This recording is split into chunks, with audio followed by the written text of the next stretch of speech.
दिवसापूर्वी आळंदीमध्ये त्यांनी मला सांगितलं होतं की धनगेकर तुम्ही बोलू नका, 2 दिवसामध्ये मी ह्याच्यामध्ये तोडगा काढेल.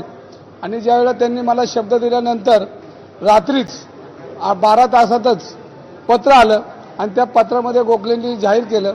पण ते पत्र दुसऱ्याच्या मार्फत आलं. गोखलेंनी दिलं असतं तर बरं झालं असतं, पण ते पत्र दुसरीकडे आलं, त्यांचं नाव घ्यायचं नाही ठरलंय. तर याच्यामध्ये त्या पत्रामध्ये मी हा व्यवहार पूर्णपणे रद्द करतो म्हणले. आणि हा रद्द करत असताना याच्यामध्ये आता मी अनेक वकिलांशी बोललोय आणि कुठंतरी ही पब्लिक ट्रस्ट आहे आणि या पब्लिक ट्रस्टवर सगळं पूर्ण शासनाचा त्याच्यावर अंकुश असतो आणि शासनाकडनं संपूर्णपणे हा व्यवहार होत असतो. पण ह्याच्यामध्ये सिस्टीममध्येच गडबड झाली आणि जैन मंदिर घाण जे विळख्यात पडल्या बिल्डर लोकांच्या, तर त्याच्यामुळे एवढा हा सगळा प्रसंग निर्माण झाला.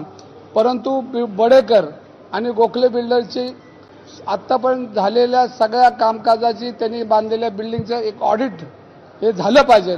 कारण ह्याच्यामध्ये संपूर्णपणे राजकीय आणि शासकीय मदत त्याला पोचलेली आहे आणि ह्याचा सगळा विचार करून मुख्यमंत्र्यांनी ह्याच्यावर लक्ष घालून या सगळ्या प्रोजेक्टवर ज्या ज्या पद्धतीनं जी यंत्रणा त्याच्या पाठीशी होती त्याचा सखोल चौकशी करून ह्याच्यामध्ये तोडगा काढावा आणि जैन मंदिराला जे 200 कोटी रुपये दिलेत ते शासनाने त्याच्यामध्ये आपली पॉवर वापरून त्याच्यामध्ये ते दिमागदारपणे ते जैन मंदिर आणि जैन बोर्डिंग हे त्यांनी तिकडं उभं करावं अशी मला ह्या तुमच्या मार्फत विनंती आहे.